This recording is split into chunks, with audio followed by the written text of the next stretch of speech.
Chathankottunada AJ John memorial higher secondary സ്കൂളിൻ്റെ അഭിമാനമാണ് Ajay R Raj.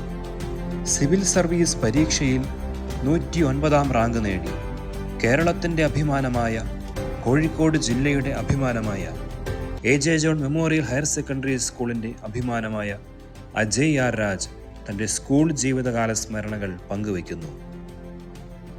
പിന്നെ അൾട്ടിമേറ്റ്ലി സിവിൽ സർവീസ് എന്ന് പറഞ്ഞാലും സമൂഹത്തിനെ സർവ് ചെയ്യാനാണല്ലോ ഞങ്ങൾ ഇരിക്കുന്നത്. അപ്പം എൻ്റെ സ്കൂളും എൻ്റെ നാടും എൻ്റെ സമൂഹവും കൂടിയാണ്. അപ്പം അതിനുവേണ്ടി തിരിച്ച് ആ സർവ് ചെയ്യാന്നുള്ള സാധനം തന്നെ എനിക്കും ചാരിതാർത്ഥ്യമുള്ള കാര്യം കൂടിയാണ്.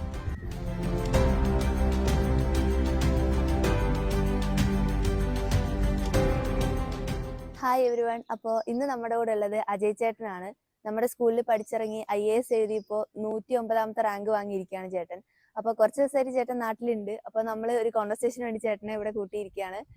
നമ്മുടെ സ്കൂളിൽ എക്കോ ഫ്രണ്ട്ലി ക്ലാസ് റൂമിൽ കണിക്കൊന്നൊക്കെ പൂത്തിരിക്കുന്ന ഈ ഒരു അറ്റ്മോസ്ഫിയറിൽ വെച്ചിട്ട് നമുക്ക് ചേട്ടനോട് ഒരുപാട് കാര്യങ്ങൾ ചോദിച്ചറിയാം.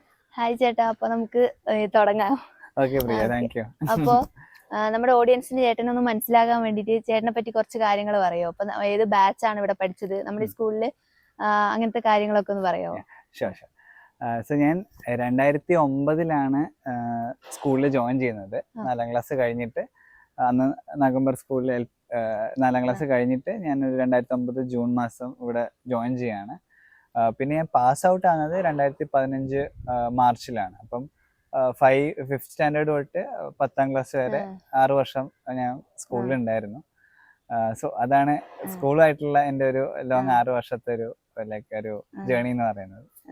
ഇപ്പൊ ചേട്ടൻ ആദ്യം എഴുതി, അപ്പൊ 730ാമത്തെ റാങ്ക് IAS കിട്ടി. അപ്പൊ വീണ്ടും ട്രൈ ചെയ്ത് 109 എത്തി നിൽക്കാണ്. അപ്പൊ എന്താ തോന്നുന്നത്? ഇപ്പൊ വീണ്ടും രണ്ടാമതൊന്ന് ട്രൈ ചെയ്ത് അതിലും മികച്ച രീതിയിൽ എത്തിക്കാണ്. അപ്പൊ എന്താ തോന്നുന്നേ? ഒന്ന് തന്നെ ഹ്യൂജ് റിലീഫാണ്. കാരണം എക്സാം ഇതൊരു ഭയങ്കര സ്ട്രെസ്ഫുൾ ആയിട്ടുള്ള ഒരു എക്സാം ആണ്. 3 സ്റ്റേജ് ഉണ്ട്. 3 സ്റ്റേജിൽ എവിടെ പോയാലും നമ്മൾ വീണ്ടും തുടങ്ങണം. സോ അങ്ങനെ എന്താ പറയാ, കഴിഞ്ഞ തവണ റാങ്ക് കിട്ടിയപ്പോൾ ഞാൻ അത്ര സാറ്റിസ്ഫൈഡ് ആയിരുന്നില്ല. എനിക്കറിയാം കുറച്ചുകൂടെ എനിക്ക് ബെറ്റർ ആക്കാൻ പറ്റുന്നു. അപ്പൊ ഇത്തവണ വീണ്ടും എഴുതുന്ന സമയത്ത് ഒന്നും മിസ്സാകരുത്, എല്ലാം കൃത്യമായിട്ട് ചെയ്യണം. അപ്പൊ ആ ഒരു രീതിയിലായിരുന്നു. എക്സാക്ട്ലി. അപ്പൊ എല്ലാം എന്ന് വെച്ചാൽ തുടക്കം തൊട്ടേ എല്ലാം വൃത്തിക്ക് ചെയ്തിട്ട് എവിടെയാണോ ഗ്യാപ്പ് ഉണ്ടായിരുന്നത് അപ്പൊ നമുക്ക് മാർക്ക് ഷീറ്റ് ഒക്കെ കിട്ടും. അപ്പൊ ഏത് പേപ്പറിലാണ് കുറഞ്ഞിട്ടുള്ളത് അതിനുവേണ്ടി പഠിക്കുക, അതിൽ കൂടുതൽ മാർക്ക് എടുക്കുക. അപ്പൊ അങ്ങനെ ഒരു പ്ലാനിൽ തന്നെയാണ് ഇത്തവണ പോയത്. ഇപ്പൊ താങ്ക്ഫുള്ളി ഇപ്പൊ തിരിഞ്ഞു നോക്കുമ്പോ ഒരു എന്താ പറയാ 600ഓളം റാങ്ക് ഇമ്പ്രൂവ് ചെയ്യുന്നു. അപ്പൊ 150 ഇങ്ങനെ ഇത്രയും ഒരു ഗ്രോത്ത് ഉണ്ടാവും. പണിയെടുത്തിട്ടുണ്ടായി ഉറപ്പായിട്ടും. പക്ഷെ അപ്പോഴും ഈ ഒരു എക്സാമിന്റെ നേച്ചർ എന്ന് വെച്ചാൽ ഭയങ്കര അൺസർട്ടൺ ആണല്ലോ. നമുക്കൊന്നും അറിയാൻ പറ്റില്ല, എന്ത് വേണമെങ്കിൽ സംഭവിക്കാം.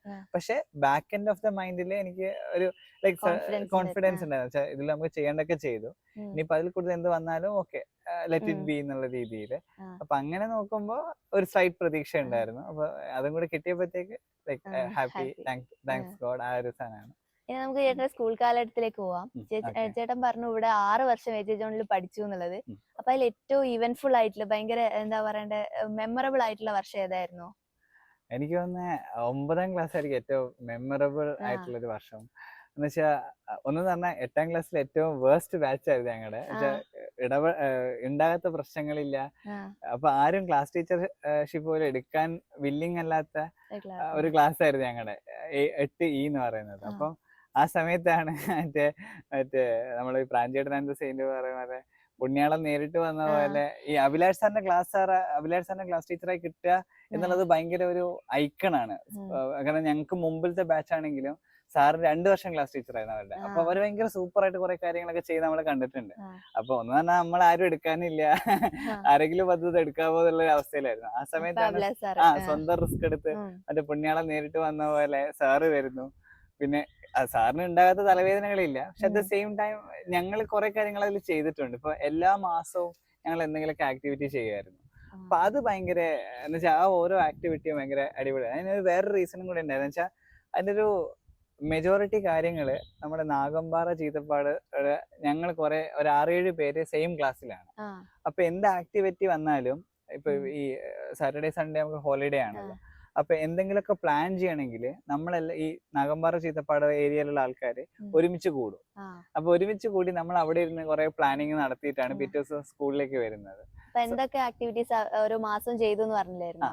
അപ്പൊ അതെന്തൊക്കെയായിരുന്നു? അതില് ഏറ്റവും എനിക്ക് ഓർമ്മയുള്ള ഒരു സാധനം, സ്കൂളിൽ ആദ്യത്തെ പത്രം തുടങ്ങുന്ന ഞങ്ങളാണ്. അതായത് നേരി എന്ന് പറഞ്ഞിട്ട്, അത് എന്ന് വെച്ചാൽ ഒരാഴ്ചയിലാണ് ഞങ്ങൾ പത്രം ഇറക്കുന്നത്. അപ്പൊ ഒരാഴ്ചയിൽ സ്കൂളിൽ നടന്നിട്ടുള്ള എല്ലാ ഇവന്റുകളും, അതേപോലെ തന്നെ നമുക്ക് ഒരു എഡിറ്റോറിയൽ പേജ് ഉണ്ടായിരുന്നു. അതിൽ നമ്മൾ ഭയങ്കര ക്രിട്ടിക്കലുമായിരുന്നു. സ്കൂളിൽ നടക്കുന്ന എന്തെങ്കിലുമൊക്കെ പ്രശ്നങ്ങൾ ഉണ്ടെന്നുണ്ടെങ്കിൽ അതിന് ഞങ്ങൾക്ക് ഒരു സ്വന്തമായ ഒരു അഭിപ്രായമുണ്ട്. അത് ഞങ്ങൾ ആരെയും പേടിച്ചിട്ടൊന്നുമില്ല. ഞങ്ങൾ സ്കൂളിനെതിരെ സംസാരിച്ചിട്ടുണ്ട്. പക്ഷെ അപ്പോഴൊന്നും നമ്മളാരും ഈ പറഞ്ഞ വിലക്കിയിട്ടൊന്നുമില്ല. അപ്പൊ ഞങ്ങൾ എന്ത് ചെയ്യുന്ന വെച്ച് കഴിഞ്ഞാല് ഈ ന്യൂസുകള് എല്ലാം കവർ ചെയ്യും. ഇപ്പൊ ഓരോ ആൾക്കാർക്ക് ഇപ്പൊ ഓരോ ക്ലാസ്സിലെ ഇവന്റുകൾ കവർ ചെയ്യാൻ വേണ്ടി നമ്മള് ബ്യൂറോ റിപ്പോർട്ടേഴ്സ് ഒക്കെ പോലെ 5ാം ക്ലാസ്സിലെ റിപ്പോർട്ടർ, 6ാം ക്ലാസ്സിലെ റിപ്പോർട്ടർ, 7ാം ക്ലാസ്സിലെ റിപ്പോർട്ടർ. അപ്പം പിന്നെ നമുക്കൊരു എഡ്യൂക്കേഷൻ പതിപ്പ് പോലെ, ഇപ്പൊ പഠിപ്പുരയൊക്കെ പോലെ നമുക്ക് ബ്ലാക്ക് ബോർഡ് എന്നൊക്കെ പറഞ്ഞിട്ട് ഒരു ഇനിഷ്യേറ്റീവ് ഒക്കെ ഉണ്ടായിരുന്നു. അപ്പൊ കുറച്ചുകൂടി ഒരു ഓഡിയൻസ് സപ്പോർട്ട് കിട്ടാൻ വേണ്ടിയിട്ട് നമ്മളതില് 5 ക്വസ്റ്റ്യൻസ് ക്യൂസ് പോലെ ചോദിക്കും. അതിൽ ബെസ്റ്റ് ആവുന്ന ആൾക്കാർക്ക് അസംബ്ലി വെച്ച് അവാർഡ് ഒക്കെ കൊടുക്കുന്ന പരിപാടി ഉണ്ടായിരുന്നു. അപ്പൊ ഞങ്ങള് മറ്റേ പ്രിന്റിംഗ് ഹൗസ് എന്ന് പറയുന്നത് ബാലേട്ടന്റെ പീടിയാണ്. അപ്പൊ അവിടുന്ന് ഞങ്ങളൊരു 10-30 കോപ്പി എടുക്കും ഈ പത്രത്തിന്റെ. എന്നിട്ട് അത് എല്ലാ ക്ലാസ്സിലും എത്തിക്കുമായിരുന്നു. സോ അതാണ് ഏറ്റവും ലൈക്ക് ഒരു അതിനുവേണ്ടി നമ്മൾ കുറെ ഓടിയിട്ടുണ്ട്, കുറെ വിമർശനങ്ങൾ കേട്ടിട്ടുണ്ട്, കുറെ ഫണ്ട് പിരിച്ചിട്ടുണ്ട്. ഇപ്പൊ ടീച്ചേഴ്സിന്റെ 100 രൂപ വെച്ചിട്ട് എനിക്ക് 5000 രൂപ എന്താ ഞങ്ങൾ പിരിച്ചിട്ടുണ്ട്. 50ഓളം ടീച്ചേഴ്സ് ഉണ്ട്. അപ്പൊ ഞങ്ങളുടെ പ്രിന്റിംഗ് കോസ്റ്റ് ഒക്കെ നമ്മുടെ ടീച്ചേഴ്സിന്റെ അടുത്ത് തന്നെ പിരിച്ച് വാങ്ങിച്ചു. ബാക്കി അഭിലാഷ് സാറും തന്നു. അപ്പൊ അങ്ങനെ അത് ഭയങ്കര ഇനിഷ്യേറ്റീവ് എടുത്ത് തുടങ്ങിയ സാധനം. അതെ അതെ, അത് ഭയങ്കര അടിപൊളിയായിരുന്നു. പിന്നെ അത് കൂടാതെ നമ്മള് ഔഷധത്തോട്ടം ഏറ്റെടുത്ത് ക്ലീൻ ചെയ്തു. അത് വൃത്തിയായി. കാരണം നമുക്ക് ഒന്നും ചെയ്യാണ്ടിരിക്കാൻ പറ്റില്ലായിരുന്നു. എനിക്ക് തോന്നുന്നു അത് ഭയങ്കരമായിട്ട് ഇമ്പാക്ട് ചെയ്തിട്ടുണ്ട്. ഇപ്പൊ ഞാൻ 2 വർഷം ടീച്ചറായിട്ട് വർക്ക് ചെയ്ത ഒരാളാണ്. അപ്പൊ എനിക്ക് 9 മണി തൊട്ട് 4 മണി വരെ തീരുന്ന പരിപാടിയല്ല ടീച്ചിങ്. എനിക്ക് എന്തെങ്കിലുമൊക്കെ ചെയ്തോണ്ടിരിക്കണം. എന്റെ കുട്ടികളാണെങ്കിലും നമ്മളിങ്ങനെ അവിടെ ഒരു യൂട്യൂബ് ചാനലൊക്കെ തുടങ്ങി. അതേപോലെ ഫസ്റ്റ് ഇയറിൽ ഞാൻ അവരെ വെച്ചൊരു സ്പോട്ടിഫൈയിൽ ഒരു പോഡ്കാസ്റ്റ് പോലെ സീരീസ് പോലെ ചെയ്തു. പിന്നെ കോമ്പറ്റീഷന് പോകുമ്പോ ഇവരെ മാക്സിമം ലൈക് കോമ്പറ്റീഷന് വേണ്ടി അതെ, എന്നുവെച്ചാൽ എനിക്ക് എന്തെങ്കിലുമൊക്കെ ചെയ്തില്ലെങ്കിൽ മറ്റേ എന്തെങ്കിലുമൊക്കെ പഠിതാ സാവി മറ്റേ വെള്ളിമുങ്ങ പറഞ്ഞല്ലേ, ഒരു പണിയും ഇല്ലാതിരിക്കാൻ എനിക്ക് പറ്റില്ല. സ്കൂൾ ലൈഫിൽ ഏറ്റവും ഒരു ഇമ്പോർട്ടന്റ് ആയിട്ടുള്ള ഒരു വർഷമാണല്ലോ 10ാം ക്ലാസ്. അപ്പൊ ചേട്ടന്റെ 10ാം ക്ലാസ് എങ്ങനെയായിരുന്നു? മുഴുവൻ ഒരു പഠനത്തിലായിരുന്നു, അല്ലെങ്കിൽ നോർമൽ ഒരു വർഷം പോലെ അങ്ങനെ പോയോ? എങ്ങനെയായിരുന്നു? എനിക്ക് തോന്നുന്നത് ഞാൻ കുറച്ചുകൂടെ ഒന്ന് പഠനത്തിൽ ഫോക്കസ് ചെയ്തിട്ടുണ്ടോ ആ വർഷം. കാരണം അല്ലെങ്കിൽ ഞാൻ ഇങ്ങനെ ക്വിസ് കോമ്പറ്റീഷനും അല്ലാതെ ഈ പറഞ്ഞ പോലെ ഞാൻ പറഞ്ഞ പോലെ ആക്ടിവിറ്റീസ് ഒക്കെ ആയിട്ട് നടക്കുന്ന മനുഷ്യനാണ്. അപ്പൊ 10ലെത്തിയപ്പോ ഉറപ്പായിട്ട് നമുക്ക് ഈ 10 കഴിഞ്ഞ് പോകേണ്ട ഒരു ഇതും കൂടെ ഉണ്ടല്ലോ. അപ്പം എനിക്ക് തോന്നുന്നു ഞാൻ കുറച്ചുകൂടെ ഫോക്കസ് ആയിരുന്നു. പക്ഷെ നീ പറഞ്ഞ പോലെ ഈ പഠിപ്പി ടൈപ്പ് ഒന്നും അല്ല. ഞാൻ എന്റെ സമയത്തൊക്കെ പഠിക്കും. ചീത്ത പേര് എനിക്ക് നാട്ടുകാരായിട്ടൊന്നും അറിയില്ല. പക്ഷെ ഞാൻ അങ്ങനെ ഞാൻ കുറച്ചുകൂടി ഫ്രണ്ട്സിനോടൊക്കെ ചില്ലി നടക്കുന്ന മനുഷ്യനാണ്. എന്റെ ഉച്ചക്ക് ചോറൊക്കെ തിന്നാണ്. അപ്പം എനിക്കൊന്ന് അറ്റാക്ക് ഇല്ലാന്നാണ് ഞാൻ വിചാരിക്കുന്നത്. ഇട്ടിട്ടുണ്ടോന്ന് അറിയില്ല. അപ്പം ഞാൻ കുറച്ചുകൂടി പഠിത്തത്തിൽ ഫോക്കസ് ആയിരുന്നു. പിന്നെ നമുക്ക് മന്ത്ലി ടെസ്റ്റ് ഒക്കെ ഉണ്ടല്ലോ, മറ്റേ വിജയോത്സവം എന്നൊക്കെ പറഞ്ഞിട്ട് അന്ന്. ഇപ്പൊ ഉണ്ടോ എനിക്കറിയില്ല. സംസാരിച്ചപ്പോൾ ചേട്ടൻ പറഞ്ഞിട്ടില്ലായിരുന്നു ഗിറ്റാർ പഠിക്കാൻ പോയി. അപ്പൊ സ്കൂൾ ടൈമിൽ അങ്ങനെ എന്തെങ്കിലും ഉണ്ടായിരുന്നു? അപ്പൊ കലോത്സവം ഏതെങ്കിലും ഐറ്റത്തിൽ പങ്കെടുക്കായിരുന്നു? അങ്ങനെ സംഭവം വെച്ചാ എനിക്ക് എഴുത്ത് ഭയങ്കര ഇഷ്ടമായിരുന്നു. ഇപ്പൊ ഉപന്യാസം, കഥ, അതൊക്കെ. പക്ഷെ ഈ പറഞ്ഞ പോലെ ഈ സ്റ്റേജ് പെർഫോമൻസ്, നാടകം ഞാൻ പണ്ട് ചെയ്തിട്ടുണ്ട്. പക്ഷെ അത്ര ഫ്ലോപ്പ് ആയിരുന്നു. പിന്നെ ഞാൻ നാടകവേദിയിൽ കയറിയിട്ടില്ല. കാരണം എനിക്കറിയാം ഞാൻ പോയി കഴിഞ്ഞാൽ അത് ഫ്ലോപ്പ് ആവുന്നുള്ളത്. പക്ഷെ ഈ ഗിറ്റാർ അല്ലെങ്കിൽ ഇൻസ്ട്രുമെന്റ്സ് പിന്നെ പാട്ട് ഞാൻ വിചാരിക്കും ഞാൻ സൂപ്പർ ആണ്. പക്ഷെ നാട്ടുകാർക്ക് അറിയാം എന്റെ അവസ്ഥ. നാടകത്തിൽ ചെയ്തിട്ടുണ്ട്, സെക്കൻഡൊക്കെ അടിച്ചിട്ടുണ്ട്. പക്ഷെ എനിക്ക് അന്ന് നമ്മൾ സ്വയം വിലയിരുത്തല്ല, മറ്റേ നാട്ടുകാരെ വെറുപ്പിക്കണ്ടല്ലോ എന്നുള്ളതുകൊണ്ട്. അതുകൊണ്ട് മറ്റേ ഹൗസ് വൈസ് പോകുമ്പോ പിന്നെ ഞാൻ ചെയ്യാറില്ല. വെച്ചാൽ ഈ നമ്മള് ഓരോ ഗ്രൂപ്പിന്റെ ക്യാപ്റ്റൻ ആകുന്ന സമയത്ത് 9ാം ക്ലാസ്സിലൊക്കെ നമ്മള് ക്യാപ്റ്റൻ ആവും. അപ്പൊ ഈ പ്രശ്നം എന്ന് വെച്ചാൽ ചില ഇവന്റുകൾക്ക് ആരും ഉണ്ടാവില്ല, ആരും സ്വന്തം കയറിയൊക്കെ പോകും. അപ്പൊ മറ്റേ എന്റെ കസിൻ ഉണ്ട്, ഞാൻ അവളെ കൊണ്ട് കഥാപ്രസംഗമൊക്കെ എഴുതി ഉണ്ടാക്കിയിട്ട് കഥാപ്രസംഗമൊക്കെ പഠിച്ചു വെക്കും. എന്റെ സ്റ്റെപ്പിന് പോലെ ആരും ഇല്ലെങ്കിൽ ഞാൻ അങ്ങോട്ട് കയറിച്ചല്ല. അതുപോലെ മറ്റേ ബാഗ്ദാർ തന്നെ കവിതയും പിന്നെ മറ്റേ നാരായണത്തൊക്കെ ഞാൻ പഠിച്ചു വെച്ചിട്ടുണ്ട്. ഈ മലയാളം പഠിച്ചിരുന്ന ആരും ഇല്ലെങ്കിൽ കയറിച്ചല്ല. സോ അങ്ങനെ കുറച്ച് പെർഫോം ചെയ്തിട്ടുണ്ട്. അല്ലാതെ ഇൻസ്ട്രുമെന്റ് ടൈപ്പ് സാധനങ്ങളിലേക്ക് പോയിട്ടുണ്ടായില്ല. പക്ഷെ ഈ യൂത്ത് ഫെസ്റ്റിവൽ പറയുന്നത് ഭയങ്കര ആവേശമുള്ള പരിപാടിയാണ്. എന്ന് വെച്ചാൽ പ്രത്യേകിച്ച് നമ്മളെ ഹൗസ് ക്യാപ്റ്റനൊക്കെ ആകുമ്പോൾ, ഗ്രൂപ്പിൽ ക്യാപ്റ്റനൊക്കെ ആകുന്ന സമയത്ത് എല്ലാവരും എൻഷുർ ചെയ്യണം. അതായത് എല്ലാവരും പരിപാടിക്ക് പോകുന്നുണ്ട്, ഇനി പോവാത്ത പരിപാടിക്ക് ആളെ കണ്ടുപിടിക്കണം, എല്ലാ പരിപാടികളും നടക്കുന്നുണ്ടോ നോക്കണം. അപ്പൊ എന്തോ ഭാഗ്യത്തിന് 2 തവണ ഞാൻ ആയ സമയത്തും ഞങ്ങൾക്ക് സെക്കൻഡ് ആയിട്ടുണ്ടായിരുന്നു. പക്ഷെ 3 മാർക്കിനൊക്കെയാ പോയത്. അതുകൊണ്ട് എനിക്ക് അത്ര സങ്കടം ഉണ്ടായില്ല. പക്ഷെ എന്നാലും അത് ഭയങ്കര അടിപൊളിയാ വെച്ചാൽ എനർജി പരിപാടിയാണ്. വെച്ചാൽ നമ്മളത് എൻജോയ് ചെയ്യും നല്ലപോലെ. സ്കൂൾ ലൈഫിൽ എല്ലാവർക്കും എല്ലാരും ഇഷ്ടപ്പെടുന്ന ഒരു കാര്യമായിരിക്കും ഫ്രണ്ട്ഷിപ്പ്. അപ്പൊ ചേട്ടന്റെ ഫ്രണ്ട് സർക്കിൾ എങ്ങനെയായിരുന്നു? എത്ര ഇങ്ങനെ ഫ്രണ്ട്സുമായിട്ട് എങ്ങനെയായിരുന്നു മൊത്തത്തില്? ഞാനിങ്ങനെ എനിക്ക് ഞാൻ എല്ലാവരുമായിട്ട് ഇങ്ങനെ സോഷ്യലൈസ് ചെയ്യുന്ന ആളാ. അപ്പം അത്യാവശ്യം എല്ലാവരുമായിട്ട് സംസാരിക്കും, ഇങ്ങനെ ചളിയൊക്കെ അടിക്കും. അപ്പം ഈ നമ്മൾ ഉച്ചക്ക് ഒരുമിച്ച് ചോറൊക്കെ കഴിക്കാൻ വേണ്ടി പുറത്തേക്ക് പോകും. അല്ലെങ്കിൽ മറ്റേ അരുവി ഉണ്ടല്ലോ, ചെളി എന്നൊക്കെ പറയുന്നത്, നമ്മൾ അവിടെ പോയി ഇരുന്ന് കഴിക്കും. സോ അങ്ങനെ ഒരു സാധനം ഉണ്ടായിരുന്നു.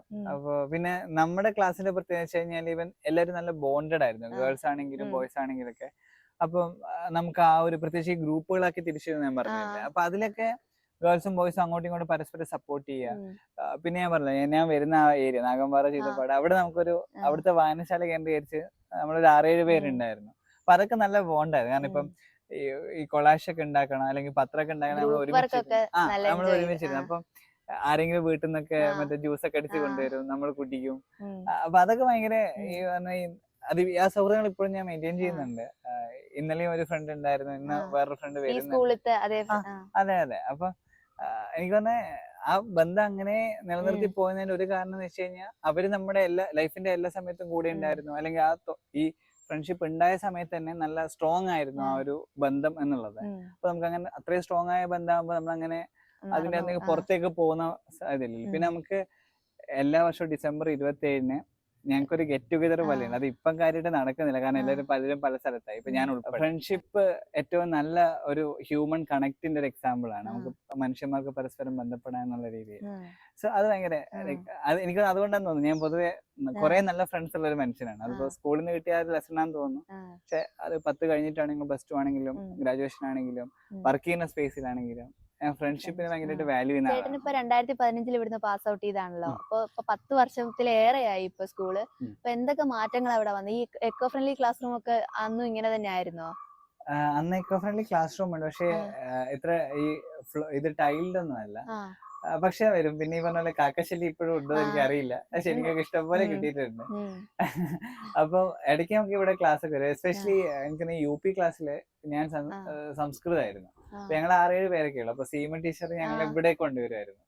അപ്പൊ അത് ഭയങ്കര ഒരു ചില്ലിങ് സ്പേസ് ആയിരുന്നു. എന്ന് വെച്ച് കഴിഞ്ഞാൽ ഞാൻ 6-7 പേരേ ഉള്ളൂ. അപ്പൊ സുഖമായിട്ട് വിശാലമായിട്ട് ഇരിക്കാം. പിന്നെ കുറച്ചുകൂടി ആ ക്ലാസ് റൂം പോലെയല്ല, കുറച്ചുകൂടി ഓപ്പൺ സ്പേസ് ആണ്. പിന്നെ പള്ളിയാണെങ്കിൽ അന്ന് ഈ പള്ളി അല്ല ഉള്ളത്, മറ്റേ പള്ളിയാണ്. അപ്പൊ ഞാൻ അത്യാവശ്യം ഈ പറഞ്ഞ ഇടയ്ക്ക് പള്ളിയിലൊക്കെ പോകും. അപ്പൊ ആ ഒരു അറ്റ്മോസ്ഫിയർ എനിക്കൊന്നും ഇപ്പൊ അഡൾട്ട് ടിങ്കറിംഗ് ലാബൊക്കെ വന്നിട്ടുണ്ടെന്ന് തോന്നുന്നില്ല. അപ്പൊ അത് ഭയങ്കര ഒരു എന്തായാലും സെറ്റ്. ഞാൻ ഇങ്ങനെ UPSC വേണ്ടി പഠിച്ചിട്ടുണ്ട്. അപ്പൊ ഇനി നമുക്ക് സ്കൂളിൽ നിന്ന് മാറി IAS പറ്റി കുറച്ച് ചോദിക്കാം. IAS പറ്റി ഞാൻ കൂടുതലായിട്ട് അങ്ങനെ നോക്കിയില്ല, കേട്ടിട്ടേ ഉള്ളൂ. അപ്പൊ എങ്ങനെയാണ് അതിന്റെ ഓരോ ജേർണി, ഓരോ സ്റ്റേജസ് എങ്ങനെയാണ്? IAS ബേസിക്കലി എന്ന് വെച്ചാൽ ഈ സിവിൽ സർവീസ് എന്ന് പറയുന്നത് IAS മാത്രമല്ല, നമുക്കൊരു 19ഓളം സർവീസുകൾ അതിലുണ്ട്. അതിൽ IAS ഉണ്ട്, ഇന്ത്യൻ ഫോറിൻ സർവീസ് ഉണ്ട്, പോലീസ് സർവീസ് ഉണ്ട്, റവന്യൂ സർവീസ് ഉണ്ട്, റെയിൽവേ ഉണ്ട്, ഇൻഫർമേഷൻ എന്നൊക്കെ പറഞ്ഞാൽ ഈ മിനിസ്റ്റേഴ്സിന്റെ പ്രസ് സെക്രട്ടറി ഒക്കെ മാറുന്ന സർവീസാണ്. അങ്ങനെ 19ഓളം സർവീസുകളാണ് ഇതിന്റെ അടിയിലുള്ളത്. അപ്പൊ ഇതിന് 3 സ്റ്റേജ് ആയിട്ടാണ് നടക്കുക. അതായത് ഒരു 10 ലക്ഷം ഒരു 12 ലക്ഷത്തോളം ആൾക്കാർ അപ്ലൈ ചെയ്യും. അതിലൊരു 8 ലക്ഷത്തോളം 7 ലക്ഷത്തോളം ആൾക്കാർ അതിന്റെ പ്രിലിമിനറി സ്റ്റേജിൽ. അതൊരു മൾട്ടിപ്പിൾ ചോയ്സ് ക്വസ്റ്റ്യൻ ആണ്. അത് നമ്മളെ 1 വേർഡ് ടൈപ്പ്, അതിന്റെ തന്നെ പല രീതിയിലാണ് ഉള്ളൊരു സ്റ്റേജ് ആണ്. അപ്പൊ അതിൻ്റെ അകത്തുനിന്ന് ഈ 10 ലക്ഷം അല്ലെങ്കിൽ 8 ലക്ഷം ആൾക്കാർ എഴുതുന്നതിൽ ഒരു 13,000 അല്ലെങ്കിൽ അറൗണ്ട് ഒരു 10,000 ആൾക്കാരെ മെയിൻസ് തന്നെ രണ്ടാമത്തെ സ്റ്റേജിലേക്ക് കടത്തും. ഈ രണ്ടാമത്തെ സ്റ്റേജ് എന്ന് പറഞ്ഞാൽ എഴുത്ത് പരീക്ഷയാണ്. അപ്പൊ നമുക്ക് 9 പല സബ്ജക്റ്റുകളുണ്ട്, പക്ഷെ അത് ഓരോ പേപ്പറുകളാക്കിയിട്ട്. അപ്പം നമ്മൾ 10ാം ക്ലാസ്സിൽ 10 സബ്ജക്റ്റുകൾ എന്നുള്ള പോലെ നമുക്ക് 9 പേപ്പറുകളുണ്ട്. ആ പേപ്പറുകൾ നമ്മൾ 5 ദിവസമായിട്ട് പരീക്ഷ നടക്കുക. രാവിലെ ഒരു പരീക്ഷ, ഉച്ചയ്ക്ക് ശേഷം അടുത്ത പരീക്ഷ, അങ്ങനെ 4 ദിവസം, അങ്ങനെ 2 പരീക്ഷ വീതം, ഒരു ദിവസം ഒറ്റ പരീക്ഷ. അങ്ങനെ 5 ദിവസം കൊണ്ടാണ് ആ പരീക്ഷ കംപ്ലീറ്റ് ചെയ്യുന്നത്. അത് കിട്ടുന്നവർക്ക് പിന്നെ ഇന്റർവ്യൂ സ്റ്റേജാണ്. ഇന്റർവ്യൂ എന്ന് പറഞ്ഞാൽ പേഴ്സണാലിറ്റി ടെസ്റ്റ് ആണ്. 1/2 മണിക്കൂറുള്ള ഒരു ഇന്റർവ്യൂ ആണ്. അതിൽ നമ്മൾ ജനിച്ച സ്ഥലം തൊട്ട് നമ്മൾ പഠിച്ച സ്ഥാപനങ്ങൾ, നമ്മൾ പോയിട്ടുള്ള സ്ഥലങ്ങൾ, നമ്മുടെ ഹോബി, ഇൻട്രസ്റ്റുകൾ എന്താണ്, അതേപോലെ ഇപ്പം ലോകത്തിൽ നടക്കുന്ന കാര്യങ്ങൾ, ഇന്ത്യയിൽ നടക്കുന്ന കാര്യങ്ങൾ, ഇതൊക്കെ ചോദിക്കും. പക്ഷെ അത് കുറച്ചുകൂടി നമ്മുടെ പേഴ്സണാലിറ്റി അളക്കുന്ന ഒരു പരീക്ഷ. അപ്പോൾ ഈ ഫൈനൽ റാങ്ക് വരുന്നതിൽ ഈ മെയിൻസ്, അതായത് എഴുത്ത് പരീക്ഷൻ്റെ കിട്ടിയ മാർക്കും ഇന്റർവ്യൂവിന് കിട്ടിയ മാർക്കും കൂടി കൂട്ടിയിട്ടാണ് നമ്മുടെ ഫൈനൽ റാങ്ക് വരുന്നത്. അപ്പോൾ അതിൽ അവസാനം ഒരു അറൗണ്ട് ഒരു 900-950 ആൾക്കാർ, ഓരോ വർഷത്തെ വേക്കൻസി അനുസരിച്ച് മാറും. പക്ഷെ ഒരു 900-950 1000 പേരെയൊക്കെയാണ് എടുക്കുന്നത്. അപ്പൊ ഇതാണ് അതിന്റെ ഒരു പ്രോസസ്സ്. പക്ഷെ ഇതിന്റെ ഏറ്റവും ഇതായിട്ടുള്ള ഒരു പ്രശ്നം എന്ന് വെച്ചാൽ ഏത് സ്റ്റൈലാണ് നമുക്ക് കിട്ടാതെ പോകുന്നത്. അപ്പൊ നമുക്ക് പ്രിലിംസ് കിട്ടിയില്ല, അല്ലെങ്കിൽ മെയിൻസ് കിട്ടിയില്ല, ഇന്റർവ്യൂവിനും കിട്ടിയില്ല എന്ന് വിചാരിച്ചു, നമ്മൾ ആദ്യം തൊട്ട് തുടങ്ങും. ചേട്ടൻ ഇത്രയും പഠിക്കുന്നതിനിടയ്ക്ക് ഏതെങ്കിലും ഒരു ഘട്ടത്തിൽ വെച്ചിട്ട് ഒരു മടുപ്പോ അല്ലെങ്കിൽ സ്ട്രെസ്സോ തോന്നിയിട്ടുണ്ടോ? എനിക്കത് എന്റെ ഫ്രണ്ട്സ് ഇത് കേട്ടിട്ടുണ്ടെങ്കിൽ ചിരിക്കും. കാരണം എന്റെ സ്ട്രെസ്സിന്റെ എല്ലാം ലൈക് സൊല്യൂഷൻസ് പ്രൊവൈഡ് ചെയ്തിട്ടുള്ള അവരാണ്. കാരണം ഇഷ്ടംപോലെ സമയത്ത് നമ്മളെ സ്ട്രെസ് ആവും. ഇപ്പം ഞാൻ നേരത്തെ പറഞ്ഞ പ്രിലിംസിലെ മൾട്ടിപ്പിൾ ചോയ്സ് ക്വസ്റ്റ്യൻ ആണ്. അപ്പൊ നമുക്ക് ചില സമയത്ത് നമ്മൾ വിചാരിക്കുന്ന മാർക്ക് കിട്ടില്ല മോക്ക് ടെസ്റ്റുകളൊക്കെ എടുക്കുന്ന സമയത്ത്. പിന്നെ പഠിച്ചിട്ട് അങ്ങോട്ട് ശരിയായില്ല, കാരണം കുറെ വിഷയങ്ങൾ പഠിക്കാനുണ്ട്. അപ്പൊ അന്നേരമൊക്കെ നമ്മളൊന്ന് ഡൗൺ ആവും. പക്ഷെ എന്റെ ഭാഗ്യത്തിന് ഞാൻ ഈ ഫ്രണ്ട്സ്, ഞാൻ നേരത്തെ പറഞ്ഞ പോലെ ഈ സോഷ്യൽ സർക്കിളിൽ ഭയങ്കരമായിട്ട് വിശ്വസിക്കുന്ന, അതിൽ വിജയിക്കുന്ന ഒരാളും കൂടിയാണ്. അപ്പൊ എന്റെ ഫ്രണ്ട്സിനെ വിളിച്ചിട്ട് ഫ്രണ്ട്സിനോട് എന്റെ സങ്കടങ്ങളൊക്കെ പറയും. പിന്നെ ഞാൻ എന്റെ വേറൊരു സാധനമാണ്, ഞാൻ ഈ ഇടയ്ക്ക് നമ്മുടെ തലയൊക്കെ ഇങ്ങനെ ഭ്രാന്തോട് ചെയ്യുമ്പോൾ ഞാനൊരു ഷെയ്ക്ക് അങ്ങോട്ട് കുടിക്കും. ഷെയ്ക്ക് കുടിച്ച് എന്റെ മനസ്സൊക്കെ അങ്ങോട്ട് തണുക്കും. അപ്പൊ അതെന്റെ ഭയങ്കര ഒരു കോപ്പിംഗ് ആണ്. അപ്പൊ ഞാനും എന്റെ ഫ്രണ്ടും ഉണ്ട്. അപ്പൊ ഞങ്ങളോട് വാ പോയി ഷെയ്ക്ക് അടിക്കാം, തല തണുപ്പിക്കേണ്ടിയിരിക്കുന്നു. അപ്പൊ ഞങ്ങളിങ്ങനെ പോയിട്ട് തൊട്ടടുത്ത കടയിൽ പോയിട്ട് ഷെയ്ക്ക് ഒക്കെ. അപ്പൊ ഞാനൊരു ഗോഡ് ബിലീവർ ആണ്. അപ്പൊ നമ്മള് സങ്കടങ്ങളൊക്കെ ദൈവത്തിനോടൊക്കെ പറയും. അപ്പൊ പുള്ളി അതിനെ ഏറ്റെടുത്തോളം എന്നുള്ള ഒരു സാധനം കൂടി ഉണ്ടല്ലോ. അപ്പൊ സ്ട്രെസ് ഉറപ്പായിട്ടുണ്ടായി. ഇപ്പൊ ചില സമയത്ത് ഇപ്പൊ മെയിൻസിലേക്ക്, എഴുത്ത് പരീക്ഷയിലേക്ക് വരുമ്പോൾ നമുക്ക് ഉത്തരം അറിയായിരിക്കും, പക്ഷെ എഴുതി വരില്ല. ഇനി ഉത്തരം അറിയാം, എഴുതാനും പറ്റും, പക്ഷെ അത് സമയത്തിന് തീരില്ല. കാരണം ഒരു പേപ്പറിൽ തന്നെ 20 ചോദ്യങ്ങളുണ്ട്. അപ്പൊ ഒരു ചോദ്യത്തിന് നമുക്ക് കഷ്ടി 7 മിനിറ്റ് അല്ലെങ്കിൽ 11 മിനിറ്റ് എടുക്കാൻ പറ്റുള്ളൂ. അപ്പൊ അതിനുള്ളിൽ എഴുതി തീർക്കണം. സോ ഇതെന്നൊക്കെ പറഞ്ഞാൽ ഇടയ്ക്ക് നമ്മൾ എഴുതി കൊളായി പോകും പേപ്പർ. അപ്പൊ നമുക്ക് വീണ്ടും തിരിച്ചു വരണം അടുത്ത പരീക്ഷ എഴുതാൻ വേണ്ടിയിട്ട്. സോ ഇതൊക്കെ ഇതിന്റെ സ്ട്രെസ്സാണ്. പക്ഷെ ഇങ്ങനത്തെ ഒരു എക്സാമില് ആ സ്ട്രെസ് വേണം, കാരണം ഈ സർവീസ് അങ്ങനെ തന്നെയാണ്, നല്ല സ്ട്രെസ്ഫുൾ ആയിട്ടുള്ള സർവീസ്. അപ്പൊ കഴിഞ്ഞ പ്രാവശ്യം ചേട്ടൻ ഇവിടെ വന്നപ്പോ പറഞ്ഞിരുന്നു കുട്ടിയൊക്കെ ഒരുപാട് സ്കിൽസ് ഡെവലപ്പ് ചെയ്തെടുക്കുന്നതിനെ പറ്റി പറഞ്ഞിട്ടായിരുന്നു. അപ്പൊ എങ്ങനെ സ്കൂൾ തലത്തിൽ വെച്ചിട്ട് തന്നെ കുട്ടിയൊക്കെ അങ്ങനത്തെ സ്കില്ലുകൾ എങ്ങനെ ഡെവലപ്പ് ചെയ്തെടുക്കാൻ പറ്റും? ഒന്നെന്ന് പറയുന്നത് ഈ അറിയാനുള്ള താല്പര്യം, അത് ജസ്റ്റ് നോളജ് മാത്രമൊന്നല്ല. ഇപ്പൊ ഏത് കുട്ടിക്കാണെങ്കിലും ആ ഒരു ക്യൂരിയോസിറ്റി, അതായത് ഇപ്പം വീഡിയോ എഡിറ്റിംഗ് താല്പര്യമുള്ള കുട്ടിയാണെങ്കിൽ യൂട്യൂബിൽ പോയി ഈ വീഡിയോ എഡിറ്റിംഗിന്റെ എങ്ങനെ ഈ സംഭവം വർക്ക് ചെയ്യുന്നത്, അല്ലെങ്കിൽ എങ്ങനെയത് ചെയ്യേണ്ടത്, അതൊരു ക്യൂരിയോസിറ്റിയാണ്. ആ ഒരു ക്യൂരിയോസിറ്റി ഉള്ള കുട്ടിക്ക് ഇപ്പൊ സിവിൽ സർവീസ്, ഞാൻ എപ്പോഴും പറയാം, സിവിൽ സർവീസിന് മാത്രമല്ല, സിവിൽ സർവീസിന് വേണ്ടിയുള്ള എല്ലാ പഠിക്കുന്ന സാധനങ്ങളും നമ്മൾക്ക് വേണ്ട കുറെ സ്കില്ലുകൾ നമ്മളെ പഠിപ്പിക്കുന്നു വിശ്വസിക്കുന്ന ഒരാളാണ് ഞാൻ. അപ്പം ഈ ഒരു ക്യൂരിയോസിറ്റി ഏത് കുട്ടി, ഇപ്പൊ പെയിന്റിങ് ഇഷ്ടമുള്ള ഒരു കുട്ടിയാണെങ്കിൽ ആ കുട്ടിക്ക് എങ്ങനെ അതിനെ അഡ്വാൻസ് ചെയ്തിട്ട്, അല്ലെങ്കിൽ അതിന്റെ ഒരു ഡിഫറെന്റ് ഷെയ്ഡ് ഓഫ് കളേഴ്സ് എങ്ങനെ ഉപയോഗിച്ചിട്ട് പുതിയൊരു കളർ സെറ്റ് ഉണ്ടാക്കിയെടുക്കാൻ പറ്റും എന്ന് പറയുന്ന ക്യൂരിയോസിറ്റി ജീവിതകാലം മൊത്തം ആ കുട്ടീനെ ഇങ്ങനെ എന്താ സ്വന്തം സ്കില്ല് ഡെവലപ്പ് ചെയ്തുകൊണ്ടിരിക്കാൻ പ്രേരിപ്പിക്കും. പിന്നെ ഉള്ളതെന്ന് വെച്ചാൽ ഈ എക്സ്പ്ലോർ ചെയ്യാനാണ്. അതായത് നമുക്ക് അറിയാത്തൊരു കാര്യമാണെങ്കിലും, ഇപ്പം നമ്മളോട് എപ്പോഴും പറയാറുള്ള സാധനം എന്ന് വെച്ച് കഴിഞ്ഞാൽ, ഇപ്പം എനിക്ക് മ്യൂസിക് ഇഷ്ടമാണ്, പക്ഷെ എനിക്ക് ഗിറ്റാർ വായിക്കാൻ അറിയില്ല, പക്ഷെ ഗിറ്റാർ വായിക്കാൻ താല്പര്യമുണ്ട്, എക്സ്പ്ലോർ ചെയ്യാൻ താല്പര്യമുണ്ട്. ഈ എക്സ്പ്ലോർ ചെയ്യാനുള്ള താല്പര്യം ഉണ്ടെന്നുണ്ടെങ്കിൽ നമ്മള്, കാരണം ഇതിൽ തന്നെയാണെങ്കിൽ കുറെ സബ്ജക്റ്റുകൾ പഠിക്കാനുണ്ട്. അതിൽ ചില സബ്ജക്റ്റുകൾ നമ്മൾ പഠിച്ചായിരിക്കും, കുറെ സബ്ജക്റ്റുകൾ നമ്മൾ പഠിക്കാത്തതായിരിക്കും. അത് പഠിക്കണമെങ്കിൽ നമുക്ക് ഈ എക്സ്പ്ലോറിങ് മൈൻഡ് സെറ്റ്, അതായത് ഇതൊക്കെ ഒന്ന് പോയി ശ്രമിച്ചു നോക്കാം എന്നുള്ള എക്സ്പ്ലോറിങ് മൈൻഡ് സെറ്റ് ഭയങ്കര ഇമ്പോർട്ടൻ്റ് ആണ്. മൂന്നാമത്തെന്ന് വെച്ച് കഴിഞ്ഞാല് ക്ഷമ. അതായത് ആ ക്ഷമ വരുന്നതെന്ന് വെച്ചാൽ പ്രോസസ്സിൽ വിശ്വസിക്കുക. അതായത് ഒരിക്കലും ഇപ്പൊ ഒരു USS വേണ്ടി പഠിക്കുന്ന ഒരു കുട്ടിയാണെങ്കിൽ USS കിട്ടണം എന്ന് പറഞ്ഞിട്ടല്ല പഠിക്കേണ്ടത്, മറിച്ച് USS എന്താണോ വേണ്ടത്. ഇപ്പൊ നിങ്ങൾക്ക് മൾട്ടിപ്പിൾ ചോയ്സ് ക്വസ്റ്റ്യൻസ് പല ഏരിയയിൽ നിന്നാണ് വരുന്നതെങ്കിൽ അത് പഠിച്ച് ആ പ്രോസസ്സ് ഉണ്ടല്ലോ, ഈ ക്വസ്റ്റ്യൻ സോൾവ് ചെയ്ത് ക്ലാസ്സുകൾ അറ്റൻഡ് ചെയ്ത് പ്രാക്ടീസ് പരീക്ഷകൾ എഴുതി, അങ്ങനെ ആ പ്രോസസ്സിൽ വിശ്വസിക്കുന്ന ഒരാൾക്ക് ഔട്ട്കം കിട്ടും. പക്ഷെ ഈ USS കിട്ടിയേ പറ്റുള്ളൂ എന്ന് പറഞ്ഞാൽ ഔട്ട്കമ്മിൽ മാത്രം ഫോക്കസ് ചെയ്യുന്ന ഒരാൾക്ക് സ്ട്രെസ് ഉണ്ടാവും, ടെൻഷൻ ഉണ്ടാവും. പക്ഷെ എന്ത് ചെയ്യും, അവർ പ്രോസസ്സിനെ ഒരിക്കലും റെസ്പെക്ട് ചെയ്യില്ല. അപ്പൊ ഞാൻ എപ്പോഴും പറയുന്നത് വെച്ചാൽ ഈ ഒരു ക്ഷമ, ഈ ഒരു ക്യൂരിയോസിറ്റി, എക്സ്പ്ലോർ ചെയ്യാനുള്ള കഴിവുകൾ, ഇതെല്ലാം ഉണ്ടെന്നുണ്ടെങ്കിൽ സിവിൽ സർവീസ് മാത്രമൊന്നല്ല, ഏത് കുഞ്ഞു കാര്യം ചെയ്യാനാണെങ്കിലും, ഇപ്പം യൂത്ത് ഫെസ്റ്റിവലിൽ ക്യൂരിയോസിറ്റി ഉള്ള ഒരാള് ഏത് സാധനം, ഇപ്പം നാടകമാണെങ്കിൽ നാടകവും ചെയ്യും, അല്ല കഥാപ്രസംഗമാണെങ്കിൽ കഥാപ്രസംഗവും ചെയ്യും. അത് എക്സ്പ്ലോർ ചെയ്യാൻ ആൾ റെഡി ആയിരിക്കും. അതിന് ക്ഷമയും ഉണ്ടാകും. എന്ന് വെച്ചാൽ പ്രാക്ടീസ് വേണം. നാടകം എന്ന് പറയുമ്പോൾ കുറേ ദിവസത്തെ പ്രാക്ടീസിലാണല്ലോ നമ്മൾ സ്റ്റേജിലേക്ക് എത്തിക്കുന്നത്. അതിനൊരു ക്ഷമ കാണിക്കും. അതിനുവേണ്ടി പ്രോസസ്സ് ഉണ്ടാവും. ചിലപ്പോൾ അതിനൊരു സ്ക്രിപ്റ്റ് റൈറ്റർ ഉണ്ടാവും, അതിനുവേണ്ടി ഒരു ഡയറക്ഷന് വേണ്ടി ഹെൽപ്പ് ചെയ്യുന്ന ആൾക്കാരുണ്ടാവും, അതിന്റെ സ്റ്റേജ് അറേഞ്ചിന് വേണ്ടി ഹെൽപ്പ് ചെയ്യുന്ന ആൾക്കാരുണ്ടാവും, ഡയലോഗ് ഡെലിവറി ഉണ്ടാവും. കാരണം ഒരാളുടെ ഡയലോഗ് കഴിഞ്ഞിട്ട് അടുത്ത ആളുടെ ഡയലോഗ്, ആ ഡയലോഗ് കാണാപ്പാടം പഠിക്കേണ്ടി വരും. ഇതൊരു പ്രോസസ്സാണ്. ഈ പ്രോസസ്സിൽ വിശ്വസിക്കുന്ന ഒരാൾക്ക് മാത്രമേ നല്ലൊരു നാടക സ്റ്റേജിൽ പെർഫോം ചെയ്യാൻ പറ്റുള്ളൂ. സോ ഇങ്ങനെയുള്ള ഒരു 3-4 കഴിവുകൾ ഉണ്ടെന്നുണ്ടെങ്കിൽ സിവിൽ സർവീസ് മാത്രമല്ല, ആ കുട്ടിക്ക് വേണ്ട ഒരു സാധനം ഉറപ്പായിട്ടും നമുക്ക് എന്താണോ വേണ്ടത്, ആ കുട്ടിയുടെ ടാലന്റ് എന്താണോ അതിന്റെ ഏറ്റവും എന്താ പറയുക അറ്റ്മോസ്റ്റ് ലെവലിലേക്ക് നമുക്ക് എത്തിക്കാൻ പറ്റും എന്നുള്ളതാണ്. ചേട്ടൻ ഇപ്പൊ ഒരു കുട്ടിക്ക് സിവിൽ സർവീസിലേക്ക് എത്താൻ അല്ലെങ്കിൽ ഒരു ലക്ഷ്യത്തിൽ എത്താൻ വേണ്ട ക്വാളിറ്റീസ് ഒക്കെ പറഞ്ഞു.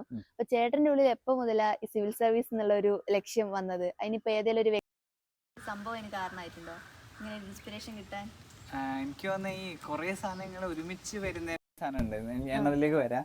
പക്ഷെ എനിക്ക് താല്പര്യം വരുന്നത് ഞാൻ കോളേജിൽ അവസാനത്തെ സെമിസ്റ്റർ ഒക്കെ ആയപ്പോഴാണ്. അപ്പൊ അന്ന് എനിക്ക് തോന്നിയ ഒരു സാധനം വെച്ചാൽ എനിക്ക് ഗ്രൗണ്ടിൽ എന്തെങ്കിലും ചെയ്തില്ലെങ്കിൽ എനിക്ക് നടപടി ആവില്ല. ഞാൻ നേരത്തെ പറഞ്ഞല്ലോ. അപ്പൊ എനിക്കൊന്ന് അതിലേക്ക് സ്വാധീനിച്ച കുറെ ഫാക്ടേഴ്സ് ഉണ്ട്. ഇപ്പൊ എന്റെ ബ്രദർ ഈ പറഞ്ഞ പോലെ എന്നെ ഭയങ്കരമായിട്ട് മോട്ടിവേറ്റ് ചെയ്യുന്ന ഒരാളാണ്.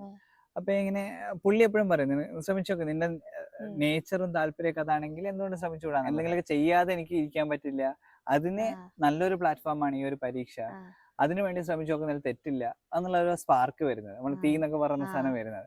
എനിക്ക് ആ തീ അങ്ങോട്ട് കത്തി അതങ്ങനെ കട്ട് തീയായിട്ട് അങ്ങോട്ട് പോയി എന്നാണ് എനിക്ക് തോന്നുന്നത്. അതുകൊണ്ടാണ് എനിക്കൊന്ന് ആ ഒരു മൊമെന്റ് ഒരു ടേണിംഗ് പോയിന്റ്. അപ്പൊ ഫൈനലി എനിക്കൊന്ന് തിരിഞ്ഞു നോക്കുമ്പോ ഈ സാധനങ്ങളൊക്കെ സ്കൂളിൽ നിന്ന് കിട്ടിയുള്ള കുറെ സാധനങ്ങളുടെ ഒരാകെ തുകയാണ് ആ തീ എന്ന് എനിക്ക് തോന്നിയിട്ടുള്ളത്. ചേട്ടൻ സ്കൂളിലെ ഫ്രണ്ട്ഷിപ്പിന്റെ കാര്യം പറഞ്ഞില്ലായിരുന്നോ? അപ്പൊ സ്കൂളിലെ ടീച്ചേഴ്സ് ഒക്കെ എങ്ങനെയായിരുന്നു? ഇപ്പൊ ഈ ഫുൾ ജേർണിയിൽ എങ്ങനെയായിരുന്നു അവരുടെ സപ്പോർട്ടും അവരുടെ റോൾ എന്തായിരുന്നു? എനിക്ക് തോന്നുന്നത് ഈ ടീച്ചേഴ്സ് തന്നിട്ടുള്ള കുറെ സാധനങ്ങളാണ് എനിക്ക് തോന്നുന്നത് എന്റെ ലൈഫിൽ കുറെ ഡയറക്ഷൻസും ക്ലാരിറ്റി തന്നിട്ടുള്ള സാധനമുണ്ട്. അതായത് ഇപ്പൊ ഏറ്റവും വലിയൊരു സാധനമാണ് പാഷൻ എന്ന് പറയുന്നത്. അതായത് നമ്മൾ ചെയ്യുന്ന പ്രൊഫഷനോട് ഭയങ്കര പാഷനേറ്റ്, ഭയങ്കര ആത്മാർത്ഥത, അതിനോടൊരു ആവേശം എന്നൊക്കെ പറയല്ലോ. എനിക്കെപ്പോഴും ഷീ ടീച്ചറൊക്കെ വരുന്നത് ഭയങ്കര ആവേശത്തോടെയാണ് ക്ലാസ് എടുക്കാൻ. ഭയങ്കര എനർജി, എല്ലാ കുട്ടികളെയും വിളിക്കുന്നു, ഓടാ മോനെ ഇങ്ങനെയാണ് പരിപാടി. ഈ സാധനം ഞാൻ കോളേജിൽ പോയപ്പോൾ ആദ്യം ചെയ്തിട്ടുള്ള സാധനമാണ്. കാരണം എന്റെ ക്ലാസ്സിൽ പോകുമ്പോൾ എനിക്ക് അത്രയും എനർജിയും വേണം, അത്രയും പാഷനും കുട്ടികളോട് കാണിക്കാൻ വേണം എന്നുള്ള സാധനം. അപ്പൊ ഞാൻ എന്ത് കാര്യങ്ങൾ ചെയ്യുമ്പോഴും ഷീ ടീച്ചറൊക്കെ തന്നിട്ടുള്ള ഈ പാഷൻ, എനർജി അത് എല്ലാ ടീച്ചേഴ്സിനും ഉണ്ടായിരുന്നു കേട്ടോ. അപ്പം ആ ഒരു സാധനത്തിനോടൊപ്പം തന്നെ എനിക്ക് തോന്നിയിട്ടുള്ള അറ്റൻഷൻ കൊടുക്കുക എന്നുള്ളത്. അതായത് ഓരോ കുട്ടിക്ക് പല രീതിയിലായിരിക്കും അറ്റൻഷൻ വേണ്ടത്. ഇപ്പൊ എനിക്ക് തുടക്കത്തിലൊക്കെ ഇംഗ്ലീഷിലൊക്കെ കുറച്ച് ബുദ്ധിമുട്ടുണ്ടായിരുന്നു. അപ്പൊ എനിക്ക് അന്ന് ആ സമയത്തൊക്കെ അറ്റൻഷൻ ആയിട്ടുള്ള ഒരാളാണ് ഇപ്പം എന്റെ കസിനും കൂടി ആണ് ആള്, ഭവിന ടീച്ചർ എന്നൊക്കെ പറയാറ്. ഭയങ്കരമായിട്ട് എന്നെ ഹെൽപ്പ് ചെയ്യുന്നത്. എന്റെ ഇപ്പം ഞാൻ graduation English, post graduation English ഫാക്കൽറ്റിയും കൂടി ആയി തീർന്നിട്ടുണ്ടെന്നുണ്ടെങ്കിൽ ഉറപ്പായിട്ടും ആളുടെയൊക്കെ ലൈക്ക് ലെവൽ ഓഫ് ഇപ്പൊ എന്നെ ഹെൽപ്പ് ചെയ്തിട്ടുള്ള രീതിയിൽ ലൈക് ടീച്ചേഴ്സ് ലൈക്ക് മൂസ സാറൊക്കെ ആണെങ്കിൽ ഇംഗ്ലീഷിനെ ഭയങ്കരമായിട്ട് പാഷൻ, മാക്ബത്ത് ഒക്കെ എടുക്കുമ്പോൾ സാറിന്റെ എനർജി എന്നൊക്കെ പറഞ്ഞാൽ വേറെ ലെവൽ എനർജിയാണ്. ആ സാധനമൊക്കെ ഞാൻ ക്ലാസ്സിൽ കൊണ്ടുവന്നിട്ടുണ്ട്. എനിക്ക് ആ സാധനം തന്നെ ഞാൻ എന്റെ പ്രിപ്പറേഷനിലും കൊണ്ടുവന്നിട്ടുണ്ട്. അതായത് ശരിയാണ് ഭയങ്കര സ്ട്രെസ്ഫുൾ ആയിട്ടുള്ള ഒരു എക്സാമിനേഷനാണ്, പക്ഷെ ഇതൊരു പാഷൻ ഉണ്ട്. എല്ലാ ദിവസവും വന്ന് പരീക്ഷ എഴുതണം, എഴുതാം. എല്ലാ ദിവസവും വന്നിട്ട് എന്തെങ്കിലും ബുദ്ധിമുട്ടുണ്ട്, ഓക്കെ കുഴപ്പമില്ല, പാഷൻ ഉണ്ട്, ഞാൻ മറികടന്നോളും. സോ ഈ സാധനമൊക്കെ തരുന്നത് ലൈക് ടീച്ചേഴ്സ് ആണ്. എനിക്ക് തോന്നുന്നു ഞാൻ മുന്നോട്ട് പോകുമ്പോഴാണെങ്കിലും പാഷൻ എന്ന് പറയുന്ന സാധനം എന്റെ കൂടെ വർക്ക് ചെയ്യുന്ന ആളുകളിലാണ്, ഞാൻ എടുക്കുന്ന പ്രൊജക്ടുകളിലാണെങ്കിലും ഈ സാധനം ഞാൻ സെന്റർ ആയിട്ട് വെക്കും. കാരണം അതില്ലാതെ ഒരു കാര്യവും മുന്നോട്ട് പോകില്ല. അപ്പം ഞാനിപ്പോ തിരിഞ്ഞു നോക്കുമ്പോ ലൈക് ഒരുപാട് ഒരു ഫ്ലൈറ്റിന്റെ ടേക്ക് ഓഫ് പോലെയാണ്, റൺവേ ആയിരുന്നു ടീച്ചേഴ്സ് എന്നുള്ളതാണ്. അതായത് ഇങ്ങനെ ആ ഫ്ലൈറ്റിന് ഇങ്ങനെ കുറെ കാര്യങ്ങൾ പഠിപ്പിച്ചിട്ട് അതിന് വേണ്ട ഒരു മൊമെന്റം കൊടുക്കാന്ന് അറിയില്ല നമ്മള്, ഫ്ലൈറ്റ് പൊങ്ങാൻ വേണ്ടിയിട്ടുള്ള ആ സാധനം. ഞാൻ എന്റെ ജേർണി ഇപ്പൊ തിരിഞ്ഞു നോക്കുമ്പോ ആ റൺവേ ആയിരുന്നു ഈ ടീച്ചേഴ്സും സ്കൂളും ഫ്രണ്ട്സും എല്ലാം. അതിനെ എനിക്ക് എന്തോ ആ മൊമെന്റ് എല്ലാം കൂടെ കൂട്ടിയിട്ടാണ് ഞാൻ എന്റെ ഫ്ലൈറ്റ് മേലേക്ക് ടേക്ക് ഓഫ് ചെയ്യുന്നത്. സോ ആ ഒരു ലൈക് എക്സാമ്പിൾ എനിക്ക് തരാനുള്ളത്. സ്കൂൾ പോലെ തന്നെ ഇമ്പോർട്ടന്റ് ആണല്ലോ ചേട്ടന്റെ ഫാമിലിയും. അപ്പൊ ഈ ഒരു ഫുൾ ജേർണിയില് ചേട്ടന്റെ പാരന്റ്സ്, അച്ഛനും അമ്മയൊക്കെ എങ്ങനെ സപ്പോർട്ട് ചെയ്തു? എനിക്ക് തോന്നുന്നു അവരേറ്റവും എന്റെ കേസിൽ ചെയ്തിട്ടുള്ളത് വെച്ചാൽ മാക്സിമം ഫ്രീഡം ആണ്. അവർക്കറിയാം ഇപ്പൊ സ്കൂൾ തൊട്ടേ ഞാൻ എന്റെ കാര്യങ്ങളൊക്കെ ചെയ്തോളും, പഠിക്കണമെങ്കിൽ പഠിച്ചോളും. ഇപ്പൊ ഞാനൊക്കെ ഭയങ്കര ക്രിക്കറ്റ് ഭ്രാന്തനൊക്കെയാണ്. സ്കൂൾ വിട്ട് കഴിഞ്ഞാൽ നേരെ ക്രിക്കറ്റ് കളിക്കും. പക്ഷെ അപ്പോഴും വന്നിട്ട് സ്കൂൾ ക്രിക്കറ്റ് കഴിഞ്ഞിട്ടാണെങ്കിലും അല്ലെങ്കിൽ ഞാൻ വന്നിട്ട് പഠിച്ചോളും എന്നുള്ളൊരു സാധനമുണ്ട്. അപ്പം ഞാൻ എന്ത് ചെയ്യുകയാണെങ്കിലും അവർക്കൊരു എന്റെ മേലൊരു കോൺഫിഡൻസ് ഉണ്ട്. അതായത് ഈ ചങ്ങായി ലൈക്ക് ഇത് ഏറ്റെടുത്ത് ചെയ്തോളും, അല്ലെങ്കിൽ ഈ ചങ്ങായി അത് ചെയ്ത് കൊളാക്കില്ല, എന്തെങ്കിലും അല്ലെങ്കിൽ അതിന് വേണ്ട പണി അവൻ ഇട്ടോളും എന്നുള്ളൊരു സാധനം എപ്പോഴും പാരന്റ്സിനുണ്ട്. പിന്നെ എടുത്തു പറയുന്നത് വെച്ചാൽ ഇപ്പൊ പാരന്റ്സിന് ഉണ്ട്, അതേപോലെ തന്നെ ഇമ്പോർട്ടന്റ് ആണ് ബ്രദർ എന്നുള്ള സാധനം. കാരണം പുള്ളി എന്നെ കുറെ എഡ്യൂക്കേഷൻ ഒക്കെ പ്ലാൻ ചെയ്ത ആളാണ്, എവിടെ എങ്ങനെ പഠിക്കണം, എവിടെ പോകണം എന്നൊക്കെയുള്ള രീതിയിൽ.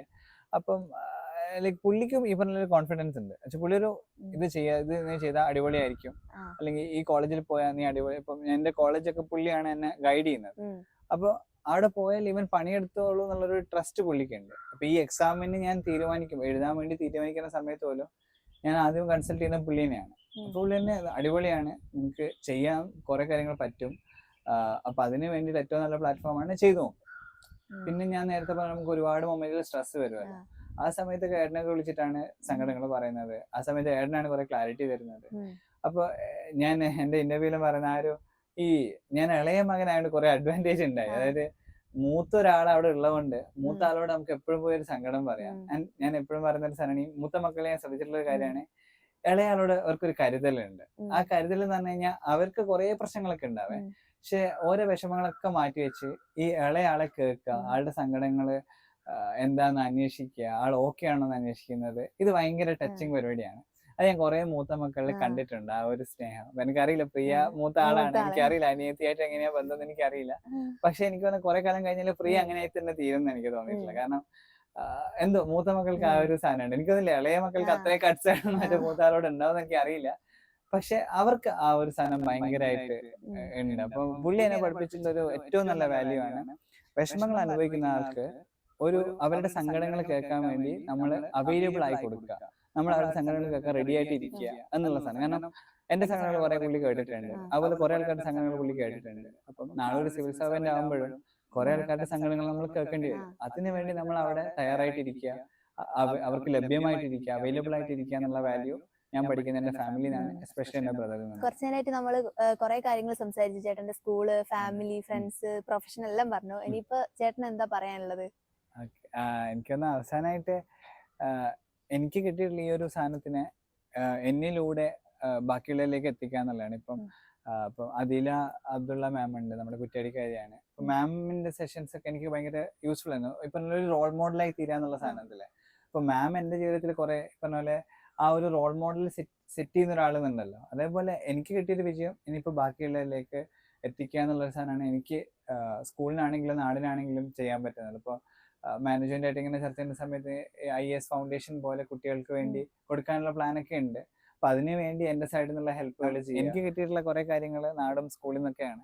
അത് തിരിച്ച് ഞാൻ എന്തെങ്കിലുമൊക്കെ ആയിത്തീരുന്ന സമയത്ത് സ്കൂളിലും നാടിനും തിരിച്ചു കൊടുക്കുക എന്നുള്ളത് തന്നെയാണ്. പിന്നെ അൾട്ടിമേറ്റ്ലി സിവിൽ സർവീസ് എന്ന് പറഞ്ഞാലും സമൂഹത്തിനെ സെർവ് ചെയ്യാനാണല്ലോ ഞങ്ങൾ ഇരിക്കുന്നത്. അപ്പൊ എന്റെ സ്കൂളും എന്റെ നാടും എന്റെ സമൂഹവും കൂടിയാണ്. അപ്പൊ അതിനുവേണ്ടി തിരിച്ച് ആ സെർവ് ചെയ്യാന്നുള്ള സാധനം തന്നെ എനിക്കും ചാരിതാർത്ഥ്യമുള്ള കാര്യം കൂടിയാണ്.